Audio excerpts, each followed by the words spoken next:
all right. So once again, thank you for joining us for this video Dharma talk. And as I mentioned, the theme for today is awareness of us as foolish beings filled with blind passions and realizing the great compassion that sustains us. All of which is contained in the core practice of Shin Buddhism, which is saying or chanting the name of Amida Buddha, Namo Amida Butsu. And Namo Amida Butsu is a transliteration or attempt to reproduce the pronunciation from the ancient Indian scriptural language of Sanskrit. So in the original Sanskrit, this is Namo Amitabha Buddha, Namo Amitabha Buddha. And some of you may be familiar with the South Asian greeting, Namaste, Namaste. When we break down Namaste, Te means you, and Namas means bow, I bow. So Namaste means I bow to you. And not always, but very often, when people in India or Nepal, or even in the US, when they say Namaste, they will put their palms together and bow. Namaste, Namaste, I bow to you. So the Namo of Namo Amitabha Buddha is to bow. And what is the bowing? The bowing is a act or practice of expressing humility. Humility in this case, because I began to realize that my conscious self, what we call the ego self, in Shin Buddhism we call this the self of self-power, the I that thinks I can do everything, that I can solve all my problems, that I can accomplish all my career goals, that I can make everything go smoothly. That this is a kind of an illusion or delusion. And we all have this experience, right? When things don't go right and I can't seem to control the situation. And most of all, we have problems very often interpersonally with colleagues or with friends or even with family. Because we think, I know what that person, who that person is.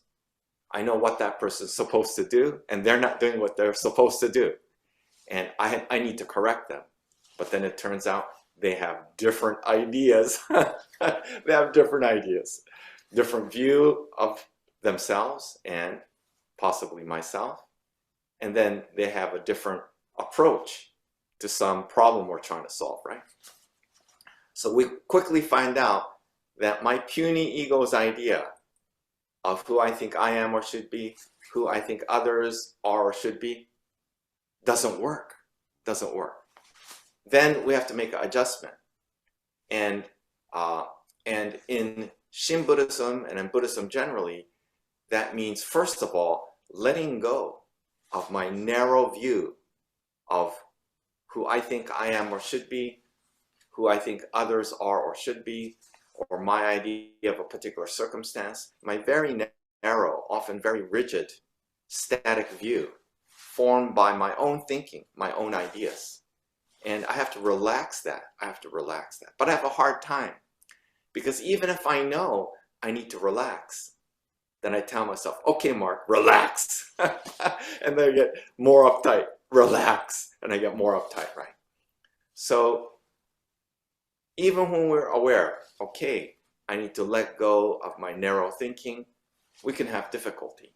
And this is where Shin Buddhism has an understanding that this conscious self, what we call the ego self, ego consciousness, or self-power, isn't all of reality.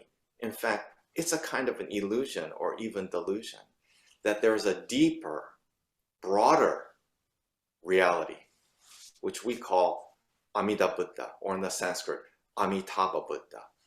Buddha is the awakened one, and Amitabha is infinite light. So Amitabha Buddha or Amida Buddha means the awakening of infinite light. But the Buddha is not some being out there. The Buddha is the true nature of reality, dynamic, unfolding, changing from moment to moment.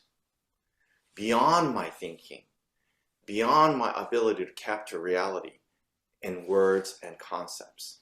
And for that reason, we call that the light of infinite awakening, because it's unbounded by my preconceptions, unbounded by my narrow expectations. And when we are able to release into that deeper reality, the Buddha deep, deep within us, that Buddha is actually beyond, or even more accurately, before words. And in that sense, it is a world of oneness. Oneness because it hasn't yet been divided into this versus that, A versus B, my idea of right versus wrong. And so it's beyond the divisions created by language, and for that reason we could say it's a kind of a realization of a oneness beyond or before words. So our core practice, saying or chanting Namo Amida Butsu, comes from the Sanskrit Namo Amitabha Buddha, in which Namo signifies this self, the thinking self, the self that believes by itself it can solve the problems of life, that I know who I am based on my very narrow, rigid ideas, is illuminated, enveloped, embraced, and gradually dissolved into the deep flow of reality, into the deep flow of the oneness of reality, being illuminated by the awakening of infinite light, unbounded by words and concepts of my own making.